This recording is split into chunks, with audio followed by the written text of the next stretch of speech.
Hello guys, welcome to my mehndi function. जिस दिन मेरा हल्दी का फंक्शन था उसी दिन शाम में थी मेरी मेहंदी। आप देख ही सकते हैं कि मैं तो बैठ गई हूँ मेहंदी लगवाने के लिए, और इस टाइम पर मुझसे छुप कर अंदर कुछ और ही कलाकारी चल रही थी जिसका मुझे बिल्कुल आइडिया नहीं था। एक्चुअली मेरी फैमिली ने मेरे लिए एक बहुत ही स्वीट सा कार्ड बनाया था जिसमें हर एक पेज पे एक एक फैमिली मेंबर्स के हाथ के प्रिंट थे और साइड में उनका कुछ स्पेशल सा मैसेज लिखा हुआ था और उनकी और मेरी फोटोज भी लगी हुई थी इस कार्ड पे। ये सारा थॉटफुल आइडिया था मेरी बहन रिया का। So thank you so much Riya. I personally think it was a very beautiful and a thoughtful gift. So अगर आपके घर में भी आने वाले टाइम पे कोई शादी होने वाली है सो आप इसे ज़रूर ट्राई कर सकते हैं। मेरे लिए ना लाइफ में ये छोटी छोटी चीज़ें बहुत मैटर करती हैं। ये मुझे बहुत ज़्यादा खुश और बहुत ज़्यादा दुखी आराम से कर सकती हैं। मैं आपको अपनी मेहंदी के डिज़ाइन के पीछे का थॉट भी बताती हूँ। मैंने कोई भी इंस्टाग्राम पे चलता हुआ नया ट्रेंडिंग डिज़ाइन नहीं लगवाया था, बल्कि ये डिज़ाइन बहुत ही ज़्यादा पुराना है। आप देख भी रहे होंगे कि मेरी बहन इसको एक पेपर पे से देख के लगा रही है। एक्चुअली जब हम छोटे थे मेरी मम्मी एक मेहंदी टीचर हुआ करती थी, वो सबको मेहंदी लगाना सिखाती थी। तो मैं तब से इस डिज़ाइन को मैंने चूज़ करके रखा हुआ था कि एक दिन जब मेरी शादी होगी तब मैं इसी बुक में से यही डिज़ाइन लगवाऊंगी। और वही हुआ, ये दिन आया मेरी ज़िंदगी में कि मैं मेहंदी लगवा रही हूँ। तो फिर मुझे कोई और डिज़ाइन नहीं लगवाना था, मुझे यही डिज़ाइन लगाना था, क्योंकि मुझे ये था कि भाई मेरी मम्मी ये डिज़ाइन लगाना सिखाती थी लोगों को। तो बस अब मुझे तो ये डिज़ाइन जितना मेरे दिल के करीब है, शायद ही कोई जो नया ट्रेंडिंग डिज़ाइन होता वो उतने करीब होता। बट हाँ, वो सुंदर बहुत होते हैं जो आजकल इंस्टाग्राम पे डिज़ाइन चल रहे हैं, बहुत सुंदर होते हैं, नो डाउट। बट यार दिल के क्लोज तो यही था। तो अभी तक तो आप लोग समझ ही गए होंगे कि आई एम अ इमोशनल पगलू, और मेरे ज़्यादातर डिसीजंस जो होते हैं वो मैं अपने दिल की सुन के ले लेती हूँ। हालांकि उसके बाद में कभी कभी पछताती भी हूँ, पर ठीक है यार, सह लेंगे थोड़ा। अरे यार, मैंने आपको इतना सारा ज्ञान दे दिया लेकिन अपनी मेहंदी की ड्रेस तो पूरी दिखाई नहीं। तो अच्छा चलो देख लो, ये है मेरी मेहंदी की ड्रेस। ज़्यादा फ़ोटोज़ मैंने क्लिक नहीं कराई थी, हल्दी के फंक्शन में इतना थक गई थी कि मेहंदी के फंक्शन में ज़्यादा एनर्जी बची ही नहीं थी, इसलिए ज़्यादा कुछ किया नहीं, बस शांति से बैठ के मेहंदी लगवा रही थी।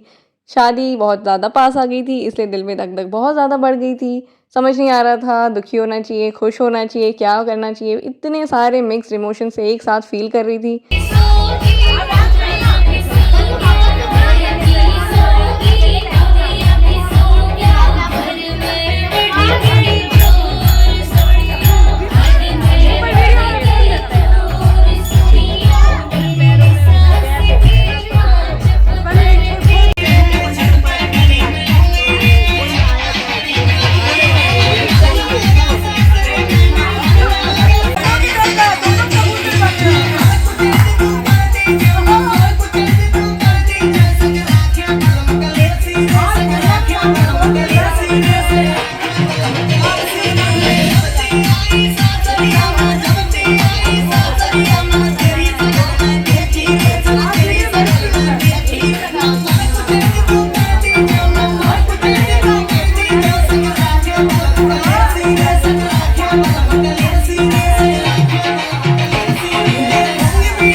शादी के घर में तो नाच गाना सुबह तक चलता ही रहता है, तो बस वही हमारा भी हाल था। सभी लोग चले गए थे अपने घर, पर हम कहाँ रुकने वाले थे, हम फिर भी लगे हुए थे।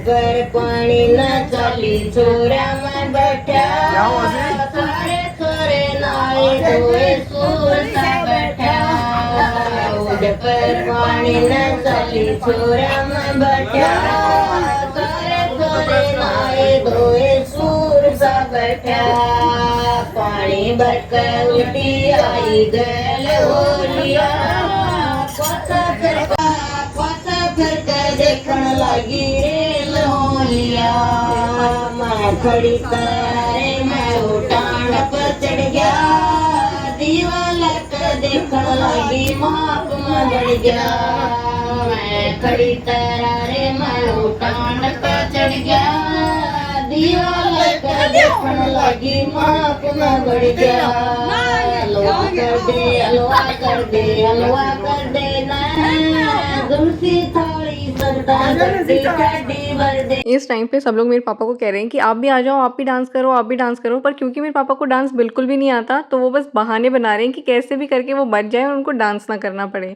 और जब उन्हें लगा कि उनका कोई भी बहाना यहाँ चलने वाला है नहीं, उन्हें डांस करना ही पड़ेगा, तो उन्होंने नई ट्रिक निकाली कि वो नीचे बैठ गए। उन्होंने बोला मैं तो बैठे बैठे डांस कर लेता हूँ, मुझे तो हर तरीके का डांस आता है। जबकि सच तो ये है कि उन्हें डांस इतना आता ही नहीं है। ये सब चल ही रहा था कि इतने में मेरे मौसा जी आ गए। वो बोले कि यार तुम लोग हटो, मैं बताता हूँ डांस कैसे करते हैं।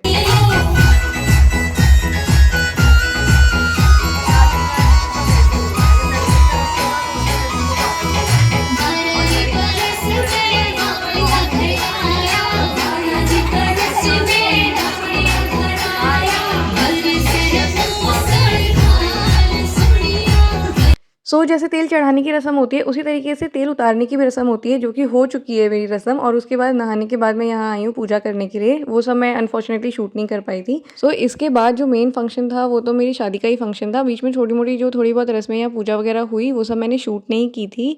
और यार शादी का भी मतलब मैंने मोबाइल से शूट नहीं किया है, लेकिन जो वीडियो बन के आएगी वो मैं आपको दिखा दूँगी।